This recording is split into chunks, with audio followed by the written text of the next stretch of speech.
வணக்கம் மக்களே, welcome to Thalapathy Vijay movies review series episode number 8. அதாவதுங்க, போன வீடியோ பண்ணப்ப என் அம்மா என்ன திட்டினாங்க. எப்படி நான் கார் ஓட்டிட்டு போயிட்டு இருந்தப்ப எங்க அம்மா எனக்கு கால் பண்ணாங்க. என்னடா அன்பா கால் பண்றாங்கன்னு அட்டன் பண்ணி பேசினா, ஏண்டா சந்திரலேகா படம் போட்டியே, அதுல என்ன தைரியம் இருந்தா நீ ஒரு பாட்டு கூட நல்லா இல்லைன்னு சொல்லுவ. அந்த படத்துல எனக்கு 2 பாட்டு பிடிச்ச பாட்டு இருக்கு தெரியுமா, அதை ஏன் நீ வீடியோல சொல்லல? நானும் வீடியோ ஃபுல்லா வெயிட் பண்ணி பார்த்துட்டு இருந்தேன் நீ இந்த மாதிரி சொல்லுவேன்னு. ஆனா நீ சொல்லவே இல்ல. ஒழுங்கா நீ அடுத்த வீடியோல அதை பத்தி சொல்ற அப்படின்னாங்க.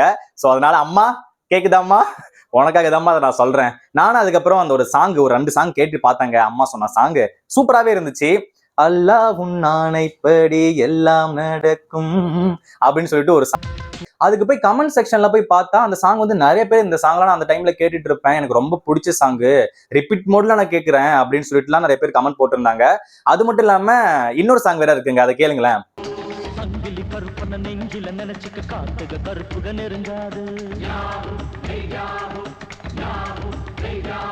சோ இந்த ஒரு சாங் கொஞ்சம் அப்படி இப்படி காமெடியா தான் இருக்கும். இது காட்டுவாசி எல்லாம் ஆடிட்டு இருப்பாங்க, அந்த கெட்டப்ல போட்டு ஆடிட்டு இருப்பாங்க. ஆனா இந்த சாங்குமே ஆக்சுவலா நிறைய பேர் கேட்கிறாங்க.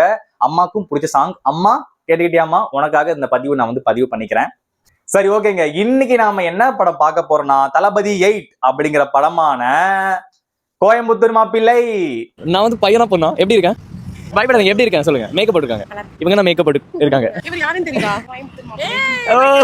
சோ நீங்க கோயம்புத்தூர் மாப்பிள்ளைய பாத்திருக்கீங்க. நம்ம மேம் நீ கோயம்புத்தூர் பொண்ணா மாத்திருக்காங்க. ஐயோ, இவர் இல்லைங்க, இவர் கோயம்புத்தூரே கிடையாது. நான் இவரை சொல்ல வரல. நான் நம்ம தளபதி விஜய் நடிச்ச கோயம்புத்தூர் மாப்பிள்ளை படத்தை பத்தி தான் பேச வந்திருக்கேன்.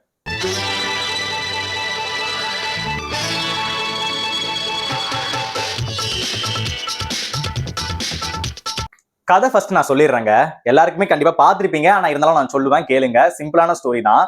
நம்ம விஜய் கோயம்புத்தூர்ல இருந்து கிளம்பி வந்திருக்காரு சென்னைக்கு. ரொம்ப நாளாவே சென்னையில தங்கியிருக்காரு.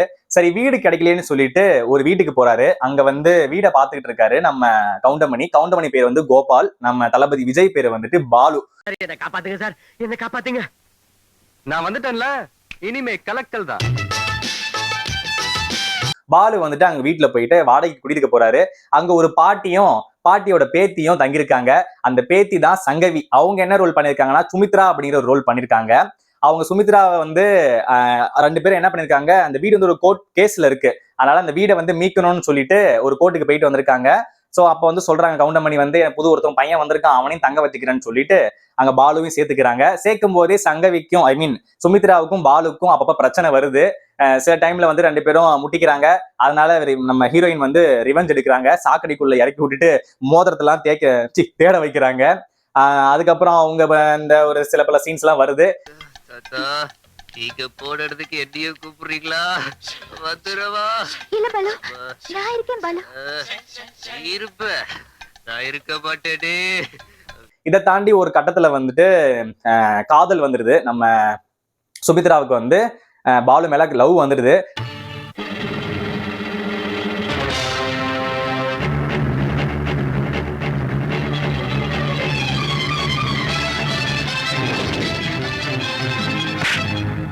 ஆனா ஒரு டைம்ல இப்படி சரி ப்ரொபோஸ் பண்ணலாம், இல்ல ஜாலியா கொஞ்சம் லவ்வா மாறலாம்னு சொல்லிட்டு பாலு போறப்ப ஒரு பஸ் ஸ்டாண்ட்ல ஒரு சீன் நடக்குதுங்க. இந்த மாதிரி ஒருத்தர் ப்ரொபோஸ் பண்றான் சுமித்ராவுக்கு. அப்ப நீ போட்டிருக்க சட்டை, நீ போட்டிருக்க செயின், ஷூ எல்லாமே உன்னோட மானத்தை காக்கிறதுக்கு நீ உன்னால சம்பாதிக்க முடியல. உன்னை நம்பி ஒரு பொண்ணு அந்த பொண்ணோட மானத்தை நீ காக்கிறதுக்கு என்ன உனக்கிட்ட சம்பாதிக்கிற அப்படின்னு சொல்லிட்டு ஒரு மாதிரி கேட்டிருப்பாங்க. இது பின்னாடி பாலு பார்த்துட்டு ரொம்ப ஃபீல் பண்றாரு. சரி, நாமளும் போய் சொன்னா இந்த மாதிரி ஆயிடும், நம்மளே ஒரு வேலை இல்லாம சுத்திட்டு இருக்கோம். ஏன்னா வேலை இருக்குன்னு சொல்லிட்டு கவுண்டமணியும் அதுக்கப்புறம் நம்ம பாலுவும் ஏமாத்திட்டு இருப்பாங்க அந்த ஊரையே. சோ இப்படி சொன்னா அப்புறம் நம்ம கிட்ட இது மாதிரி கேட்டா என்ன பண்றதுன்னு சொல்லிட்டு அன்னைக்கு நைட்டே அதுக்கப்புறம் ஆக்ஷன் சீக்வன்ஸ் வேற வரும், ஃபைட் வரும். அப்போ சுமித்ரா சொல்லிட்டு போவா, நீ என்னை காப்பாத்துனதுக்கு நான் உனக்கு ஒரு கிஃப்ட் தரேன் அப்படின்னு சொல்லிட்டு அவ போயிடுவா. நைட் அதே மாதிரி சுமித்ராவும் வருவாங்க. வந்தோடனே பாலு கிட்ட நான் உனக்கு ட்ரெஸ் வாங்கிட்டு வந்திருக்கேனே அப்படின்னு சொல்லிட்டு கொடுக்கும் போது பலாருன்னு பாலு அரைஞ்சிடுவாரு. அரைஞ்சிட்டு நான் சொல்றது கேளு, அரைஞ்சிட்டு அதுக்கப்புறம் கீழே கோச்சிட்டு போயிடுவாங்க. அப்புறம் நம்ம கோபால் கவுண்டமணி இருக்காருல்ல, அவரு கீழே போயிட்டு இவங்க 2 பேரும் சேர்த்து வைப்போம், இவங்கிட்ட வேலை இல்ல, ஆனா ஒரு நல்ல பொண்ணு கிடைச்சிருக்கு அப்படின்னு சொல்லிட்டு கீழே போயிட்டு சேர்த்து வைக்க போகுது. நீ வாங்கி கொடுத்த ட்ரெஸ் வேணான்னு தூக்கி போட்டானே, இப்ப அதே ட்ரெஸ் போத்திக்கிட்டு எவ்வளவு அன்பா படுத்திருக்கான், நீ போய் பாரு, அவ்வளவு பிரியும் உன் மேல அப்படின்னு சொல்லி கோத்து விட்டு மாமா வேலை பாக்குறாரு. மேல போன உடனே எழுப்பிவிட்டு வேணான்னு சொன்னல, இப்ப நீ எதுக்கு இது பண்ணி போட்டுட்டு இருக்கேன்னு சொல்லிட்டு கேட்கும்போது, நிஜமா சொல்றது கேளு, நான் வந்துட்டு எந்த வேலையும் போகல, நானே சும்மா எந்த வேலையும் கிடைக்காம ஓட்டிட்டு இருக்கேன், உன்னை நல்லா வச்சு பாத்துக்க முடியுமான்னு கூட எனக்கு தெரியாது, அந்த மாதிரிலாம் சொல்றாரு. ஆனா பின்னாடி வந்து கவுண்டமணி வந்து பொய் சொல்றான், நம்பாத நம்பாதன்னு சொல்லி ஏமாத்தி விட்டுறாங்க. சரி ஓகேன்னு இவங்க லவ் பண்ணிட்டு இருக்காங்க.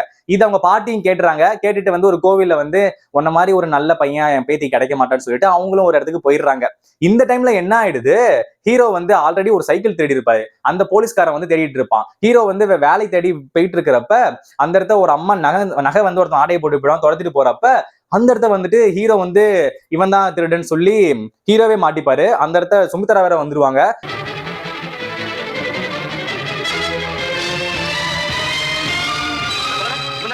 இப்போ நம்புங்க சார். இல்ல நாட்ல என்ன நம்புங்க சார். இந்த செயின் எப்படி பாக்கெட்ல வந்து எனக்கு தெரியாது. ஏடா போலீஸ்காரங்க பேசணும்னா செயின். உண்மை சொல்லுங்க, நீங்க திருடுனீங்களா? சைக்கிள் திருடுனது உண்மைதான். ஆனா செயின் நான் திருடல. என்ன நம்ப சுமித்ரா. வந்ததுக்கு அப்புறம் திருடன்னு தெரிஞ்சு போயிடும். ரொம்ப ஃபீல் பண்ணுவாரு. அப்புறம் போலீஸ் ஸ்டேஷன்லாம் கூட்டு போயிடுவாங்க. அப்பையில இருந்து சுமித்ராவுக்கு பாலுனா ஒரு ஃப்ராடுக்கார பையன், திருடன் அப்படின்னு சொல்லிட்டு முத்திரை குத்துற மாதிரி ஏகப்பட்ட சீன் வந்துரும். இது மட்டும் இல்லாம அப்பதான் நம்ம கதையில வந்து வில்லன் இன்ட்ரோ ஆகுறாரு. அவர் பேரதான் மகேஷ். சாக்கா மகேஷ் மறந்துட்டியா? சின்ன வயசுல பார்த்தது அப்படின்னு பண்ணுவாரு. அந்த மீமே இந்த படத்துல தாங்க வருது. அவர் வந்து என்ட்ரி கொடுத்து அவரும் சில பல வேலை எதிராக பண்ணிட்டு இருக்காரு. ஹீரோயினுக்கு வந்து விஜய் மேல தப்பான எண்ணம் வரும்னு சொல்லிட்டு அந்த மாதிரி சில விஷயம் பண்றாரு. அதே மாதிரி பாட்டிலாம் இருக்கும்போது ஒரு ஆள் செட் பண்ணி வச்சு அதை வந்து பாலு தான் பண்ணான்னு சொல்லி மகேஷ் வந்து சுமித்ராவை நம்ப வச்சு பாட்டியை நம்ப வச்சிடறாங்க. சரி இது எப்படியாச்சும் உண்மையை சொல்லிடலான்னு சொல்லிட்டு பாட்டி வந்து கோயிலுக்கு போறப்ப புத்துக்குள்ள வந்து நம்ம பாலு கையை விட்டு நிரூபிக்கிறாரு. அப்ப வந்து சொல்றாரு, அப்பதாங்க ஒரு பிளாஷ்பேக் வருது. பிறந்ததுல இருந்து என்ன யாரும் அடிச்சதும் இல்ல அணைச்சதும் இல்ல. பான் வித் சில்வர் ஸ்பூன் சொல்லுவாங்க.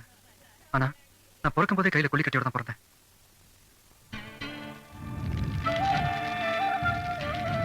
ஒவ்வொரு அம்மாவும் தான் குழந்தை தத்தி தத்தி நடந்து வர அழகை பார்த்து ரசிப்பாங்க. ஆனா நான் முத இந்த பிளாஷ்பேக் ஆக்சுவலாவே ரொம்ப கொடுமையா தான் இருந்துச்சு. எப்படின்னா சின்ன வயசுல அவங்க அம்மா இறந்துட்டாங்க, பாலுவோட அம்மா. அவங்க அப்பா வந்துட்டு சரி செகண்ட் மேரேஜ் பண்ணிக்கலாம் சொல்லிட்டு செகண்ட் மேரேஜ் பண்றாங்க. வந்த சித்தி வந்துட்டு ஒழுங்காலாம் பாத்துக்கல, சோறு கூட போட மாட்டாங்க. அவங்க குழந்தைங்களுக்கு வந்து சாப்பாடு ஊட்டி விடுறதுக்கு இப்படி காமிச்சு பழிச்சு காமிச்சு சாப்பாடு ஊட்டி விடுறாங்க. அதுக்கப்புறம் கொல்றதுக்கு பிளான் போட்டு கொல்ல வராங்க. அதுக்கப்புறம் நம்ம பாலு வந்துட்டு அந்த கோயம்புத்தூர்ல இருந்து தப்பிச்சு சென்னைக்கு சின்ன வயசுலயே ஓடி வந்துட்டு பசிக்கும் என்ன பண்றதுன்னு தெரியாம அப்ப சின்ன சின்ன திருட்டு வேலை செஞ்சுட்டு ஏமாத்துற வேலை பண்ணிட்டு இருக்காரு. ஆனா அதை தாண்டி நான் வேற எந்த திருட்டு வேலையும் நான் பண்ணல, யாரையும் ஏமாத்தணும்னு நினைக்கல, எனக்கு என்ன தேவையோ அதுக்கு மட்டும் தான் நான் திருடுவேன்னு சொல்லி ஒரு திருட்டையே நியாயமாக்குற அளவுக்கு அங்க பேசி, ஆனா இதுக்கப்புறம் நீங்க வந்து என்னைக்கு ஒரு பொண்ணே உன்னை நம்புது, நீ ஒரு வேலைக்கு போன்னு சொன்னப்ப நான் ஒரு வேலைக்கு போறப்ப அந்த டைம்ல இந்த மாதிரி ஒரு பிரச்சனையை மாட்டி இந்த மாதிரி நிறைய விஷயம் ஆகி போச்சு, சோ நம்புங்கன்னு சொல்லும்போது சரி ஓகே நானே உன்னை சேர்த்து வைக்கிறேன் அப்படின்னு சொல்லிட்டு பாட்டி முடிவு பண்ணி போகும்போது நம்ம ஸ்ரூ கரண் இருக்காருல மகேஷ், அவர் வந்து பாட்டிக்கு வந்து ஷாக் கொடுத்து படுக்க போட்டுறாரு. அதுக்கப்புறம் ஹீரோயின் வந்துட்டு போறாங்க. அப்புறம் விஜயும் இதே ஆகிட்டு இந்த மாதிரி போயிட்டே இருக்கு. ஒரு பக்கம் இந்த விஷயம் தெரியாம போயிட்டே இருக்கா. ஒரு டைம்ல அந்த பாட்டிக்கு வந்து 1 லட்சம் ட்ரீட்மெண்ட் எடுத்து கட்டணும், அப்படின்னா சரியாகும்னு சொல்லிட்டு நினைக்கிறப்ப ஸ்ரூ வந்து ஒரு கெட்டவன் சொல்லிட்டு தெரிய வந்துருது நம்ம சுமித்ராவுக்கு. அப்புறம் சுமித்ராவை மண்டலே அடிச்சு உள்ள தள்ளி விட்டுறாங்க. அதுக்கப்புறம் ஹீரோ வந்து 1 லட்சம் கொடுத்தா பாட்டி சரியாகும்னு சொல்லிட்டு அந்த டைம்ல இந்த அரசியல்வாதிகள் சில பிரச்சனை ஓடிட்டு இருக்கு.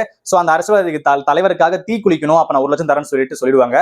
சோ விஜய் வந்து பாலு வந்து லெட்டர் எழுதி கொடுத்துருவாரு. கொடுத்தோடனே அது சுமித்ரா வந்து படிப்பாங்க, கவுண்ட் பண்ணி காப்பாத்திடுவாங்க. படிக்கும்போது இந்த மாதிரி என்ன ப்ரூவ் பண்றதுக்கு கண்ணகி வந்து கோவல் நல்லவன் சொல்லி ப்ரூவ் பண்றதுக்கு மதுரையே அடிச்சாங்க. சோ நான் வந்து நல்லவன் ப்ரூவ் பண்றதுக்கு எனக்கு யாருமே இல்ல, சோ என்ன நானே எரிச்சிக்க போறேன் அப்படின்னு ஒரு டயலாக் எழுதி வச்சுட்டு அவரு போய் எரிச்சுப்பாரு. அப்புறம் சுமித்ரா ஓடி போய் கட்டி பிடிச்சி உருண்டு காப்பாத்தி லிப்லாக் பண்ணி கதையை முடிச்சிருவாங்க. அப்புறம் பாட்டி, கவுண்டமணி, பாலு, சுமித்ரா, அப்புறம் செந்தில் இவங்க எல்லாருமே சந்தோஷமா இருந்து படத்தை முடிச்சிருவாங்க. இதுதாங்க கோயம்புத்தூர் மாப்பிள்ளை.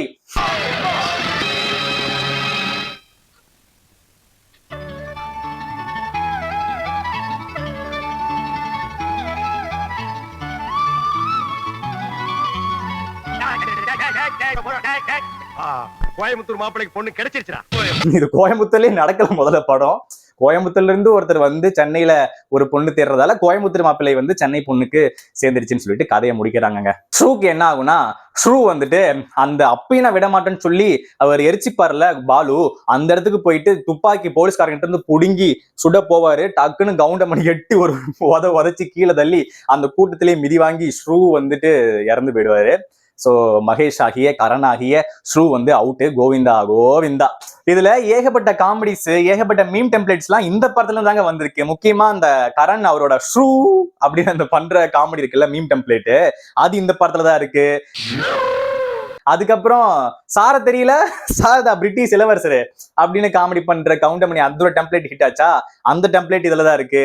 அதுக்கப்புறம் இந்த படத்துல தான் இந்த ஒரு ஃபேமிலியா ஆக்சுவலா ரொம்ப வெயிட் போட்டு குண்டா இருப்பாங்கல்ல, 2 ட்வின்ஸ் இருப்பாங்க. அவங்க வந்து வாழைப்பழம் சீப்பை இவ்வளவு பெருசு எடுத்து வச்சுட்டு சாப்பிடுவாங்க. முறுக்கு டப்பா வந்து வீட்டுல வச்சுறேன்னு சொல்லிட்டு அந்த வண்டிக்குள்ள ஏறுற சீன் கூட அப்படி உருண்டு போற மாதிரி இப்படி ரோல் அடிச்சுதான் உள்ள போய் ஏறுவாங்க. அவங்க எல்லாம் இப்ப இருக்காங்களா என்னன்னு தெரியல. ஏன்னா அவங்க அந்த படத்துல மட்டும் தான் பார்த்திருப்போம். அந்த படத்தை மட்டும் தான் பார்த்துருப்போமா, இன்னும் வேற படம் தான் உங்களுக்கு தெரிஞ்சா கமெண்ட்ல சொல்லுங்க. நான் அந்த படத்துல மட்டும் தான் பார்த்திருக்கேன். ஏன்னா இப்ப அதை பார்த்ததெல்லாம் சொல்றேன்.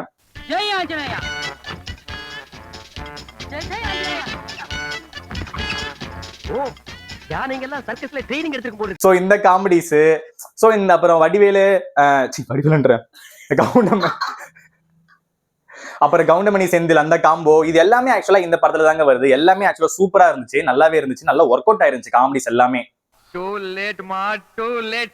அப்புறம் இந்த படத்துல வந்து கவுண்டமணிக்கு ஜோடியா வந்து மேகா ஆகாஷ் நடிச்சிருக்காங்க.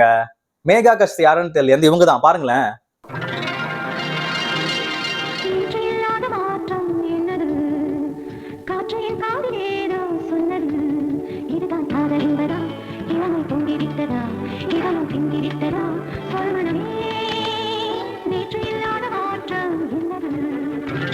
பாத்தீங்களா, பாக்குறதுக்கு மேகா ஆகாஷ் மாதிரி தானே இருந்தாங்க. ஆக்சுவலா நான் பார்த்த உடனே மேகா ஆகாஷ் நீங்க எங்க அப்படின்னு யோசிச்சேன். அதுக்கப்புறம் தான் வேற ஒருத்தவங்களா அப்படின்னு சொல்லி தெரிஞ்சுச்சு. விஜயும் அதுக்கப்புறம் சங்கவியும் ஒன்னா சேர்ந்து 3 படம் நடிச்சிருக்காங்க. ஒன்னு ரசிகன், அப்புறம் விஷ்ணு, அப்புறம் இந்த கோயம்புத்தூர் மாப்பிள்ளை. இந்த 3 படமே ஆக்சுவலா செம்ம ஹிட். இவங்களோட பேரு அந்த டைம்ல மத்த எல்லா ஹீரோ ஹீரோயின்ஸ் பேரை விட இந்த பேர் வந்து ஆக்சுவலா நல்லா பேசப்பட்டுச்சு. இதுக்கப்புறமும் ஒரு படம் நடிச்சிருக்காங்க இவங்க 2 பேரும். ஆனா அதுல வந்து சங்கவி வந்து ஹீரோயினா நடிக்கல, ஒரு சப்போர்ட்டிங் கேரக்டர் நடிச்சிருக்காங்க. இந்த படத்துக்கு மியூசிக் டைரக்டர் யார் தெரியுமா? வித்யாசாகர். ஃபர்ஸ்ட் டைம் வந்து விஜய் படத்துக்கு மியூசிக் போட்டிருக்காரு. ஆக்சுவலா எல்லா பாட்டுமே சூப்பரா தான் இருந்துச்சு. ஒவ்வொரு பாட்டும் பிரமாதமான பாட்டுங்க. இதுக்கப்புறம் நிறைய படத்துல இவர் வந்து மியூசிக் போட்டிருக்காரு. எல்லா படமே ஹிட் தான். ஐ மீன் பாட்டு எல்லாமே ஹிட் தான். ஃபர்ஸ்ட் இந்த படத்துல என்ன பாட்டு இருக்குன்னு பாத்துருவோம். ஃபர்ஸ்ட் ஒரு பாட்டு வருதுங்க. அது வந்து நம்ம விஜயும் கவுண்டமணி ஒரு லேடிஸ் ஹாஸ்டலுக்குள்ள போவாங்க. போயிட்டு அங்க ஒரு சாங் வருது. அதுக்குள்ள யாரு ஆடி இருக்காங்கன்னா அதுல சில்க் அவங்க வந்து ஆடி இருக்காங்க. ஆக்சுவலா அது செம்ம பாட்டு. என்ன பாட்டுனா இந்த பாட்டு தான். அண்ணாமலை தீபம், அண்ணாமலை தீபம், என் மேல என்ன கோபம், உன்னை பார்க்கத்தானே ரூட்ட மாத்துன, பொண்ணா நம்பர் பியூட்டி, உன் கண்ணு 2 ஊட்டி, ஒரு பாட்டு பாடி சூட்ட ஏத்துன. அண்ணாமலை தீபம், அண்ணாமலை தீபம், என் மேல தான் கோபம், உன்னை பார்க்கத்தானே ரூட்ட மாத்துன. இந்த பாட்டு ஆக்சுவலா செம்மையா இருந்துச்சு. அதுக்கப்புறம் இன்னொரு ஹிட் பாட்டு இதுல இருக்கு. என்னன்னா, கோயம்புத்தூர் மாப்பிள்ளைக்கு பொண்ணு கேடுச்சா, தமிழிலே பட்டு படிச்சா, சிவானி தண்ணி போல துளி குதிச்சா, சொல்லி கிடைச்சதும் வழியலச்சா, செலல வந்தா சன்னிமலையா, பெரூருக்குள்ள கோயில் சலையா, ஆலையில நையோ சிப்பரப்பியா, அசையில என்ன நயவண்டியா. சோ எல்லா பாட்டுமே இந்த படத்துல ஹிட் கொடுத்த பாட்டு தான். எல்லா பாட்டுமே நல்லா தான் இருந்துச்சு. வித்யாசாகர் வாழ்க வாழ்க வாழ்க. எப்பயும் போல இந்த படத்தை வந்து சோபா வந்து கதை எழுதல, எஸ்.ஏ. சந்திரசேகர் வந்து படம் டைரக்ட் பண்ணல. இது வந்து ரங்கநாதன் ஒருத்தர் வந்து இந்த படம் டைரக்ட் பண்ணியிருக்காரு. நல்ல படம் தான் ஆக்சுவலா. திரும்பியும் நீங்க ஆல்ரெடி பாத்துருந்தீங்கன்னா ரீவாட்ச் பண்றதுக்கு ஒரு தகுந்த படம் தான். ஆனா இந்த படம் நான் பார்த்தப்ப எனக்கு ஆக்சுவலா எனக்கு ஒரு ட்ராமா கொடுத்த மாதிரி தாங்க இருந்துச்சு. ஏன்னா உலகத்திலே ரொம்ப கஷ்டமான, வலி தரக்கூடிய, ரொம்ப குத்தி கொடையிற, குத்தி குத்தி குத்தி உடம்பெல்லாம் ரத்தம் ரத்தம் ரத்தம் அப்படின்னு சொல்ற அளவுக்கு ஒரு பெயின் தர அளவுக்கு ஒரு விஷயம் என்ன தெரியுமா? என்னடா இவ்வளவு பேசுன்னு கேட்டீங்கன்னா, நமக்கு ரொம்ப பிடிச்ச, ஐ மீன் அவங்களுக்கும் நம்மளை பிடிச்சிருக்கோம், நமக்கும் அவங்கள பிடிச்சிருக்கோம். ஆனா அவங்க முன்னாடி நம்ம கெட்டவனா சில விஷயம் நடக்கும்போது அவங்க நம்மளை கெட்டவனா பாக்குறப்ப ஒரு விஷயம் நமக்கு வந்து உள்ள வலிக்கும். அது இந்த படத்துல நிறைய சீன்ஸ்ல வரும். விஜய் ஆக்சுவலா ஃப்ராட் பண்ணிருப்பாரு. ஆனா திருந்தி வாழலாம் நினைக்கிறப்ப அவருக்கு ரொம்ப பிடிச்ச ஹீரோயின், ஐ மீன் சுமித்ரா வந்து பாலு மேல வந்து கோவப்பட்டு, நீ வந்து ஒரு திருடன், உடனே நீ எனக்கு வேணாம், நீ வந்து ஒரு கேவலமானவன், அயோக்கியத்தனம் பண்றவன், ஒரு ஃப்ராடு அப்படின்னு சொல்றப்ப உள்ள வலிக்கும் பாருங்க. அது அடுத்தடுத்த சீன்ல நிறைய காமிச்சிருப்பாங்களா, அது அப்படி பார்க்க ஐயோ நம்ம வந்து பாலுவோட பிளேஸ்ல, ஐ மீன் விஜயோட பிளேஸ்ல இருப்போம் அப்படின்னு நமக்கு ரொம்ப கஷ்டமா இருக்கும். பட் எப்படியோ கடைசியில அது விஷயம் தெரிய வரும்போது தெரிஞ்சுக்கிடி நல்ல வண்டி மிஸ் பண்ணிடாத, ஓடு ஓடு அப்படின்னு ஓட வச்சு கடைசியில போயிட்டு காப்பாத்திடுவாங்க. அப்புறம் எல்லாரும் 4 பேரும் ஒன்னா சேர்ந்து சுபம்னு சொல்லி முடிக்கும் போது மனசுக்கு ரொம்ப நிம்மதியா இருக்கும். இது எத்தனை பேர் ஃபீல் பண்ணிருக்கீங்கன்னு சொல்லிட்டு கமெண்ட்ல சொல்லுங்க. அன்னைக்கு ஆளு அதாண்டி இவர் பாலு அவன் உன்னை கெடுத்துதா சொல்றாமான்னு போய் சொல்லி கொற்ற மழையில அவனை நாய் மாதிரி அடிச்சு விரட்டனே. அப்ப நடிப்பு தெரியல. நானே 4 ரவுடிங்களை செட் பண்ணி வீடு பூந்து உங்களை அடிக்க சொல்லி கூடவே நானும் சேர்ந்து கஷ்டப்பட்டு அடி வாங்கி அந்த பழி அவன் ஆளு அதாண்டி இவர் பாலு அவன் மேல போட்டனே. அப்ப நடிப்பு தெரியலையா? ஓகே, இப்ப நீ வந்துட்ட, எல்லா விஷயம் உனக்கு நேரடியா தெரிஞ்சு போச்சு. சோ ஓவராலா இதான் கதை. இந்த படம் ஆக்சுவலா ரோஸ்ட் பண்றதுக்கு மெட்டீரியல் எதுவுமே இல்ல. ஏன்னா படம் கதையும் நல்லா தான் இருக்கும், காமெடிஸும் சூப்பரா ஒர்க் அவுட் ஆயிருக்கும், பாட்டும் செம்ம ஹிட், லவ் போர்ஷனும் நல்லா இருக்கும், சென்டிமெண்ட்டும் நல்லா ஒர்க் அவுட் ஆகியிருக்கும். அப்புறம் நிறைய டெம்ப்ளேட்ஸ் எல்லாம் இந்த படத்துல இருந்து நமக்கு வந்ததால இந்த படம் வந்து ஒரு தரமான படம் தான். ரீவாட்ச் பண்றதா இருந்தா போய் பாருங்க. இல்ல பார்த்ததே இல்லைன்னு சொன்னீங்கன்னா கண்டிப்பா அந்த படம் பாருங்க, நல்ல படம் தாங்க. சோ அடுத்த வீடியோல நாளைக்கு உங்களை வந்து சந்திக்கிறேன். நாளைக்கு வந்து ஒரு சூப்பரான படம் இருக்கு, தயவு செஞ்சு மிஸ் பண்ணாம பாருங்க. நல்ல படம். இந்த காலத்துல ஒரு படம் வந்துச்சு, அந்த படத்தை வந்து இந்த படத்தோட கம்பேர் பண்ணிட்டு இருக்காங்க. அந்த படம் தான் நாளைக்கு படம். அந்த படம் பார்க்க போறோம். என்ன படம் பில்டப் கொடுக்குறேன் நாளைக்கு. கண்டிப்பா அந்த படத்தை அடுத்த வீடியோ கண்டிப்பா பாருங்க. அதுக்கு முன்னாடி இந்த வீடியோ வந்து உங்களுக்கு பிடிச்சிருந்துச்சுன்னா லைக் பண்ணுங்க, ஷேர் பண்ணுங்க, கமெண்ட் பண்ணுங்க. மறக்காம இந்த வீடியோக்கு ஒரு ஹைப் கொடுத்துட்டு சப்ஸ்கிரைப் பண்ணி பெல் ஐக்கானை கிளிக் பண்ணிக்கோங்க. அவ்வளவுதாங்க.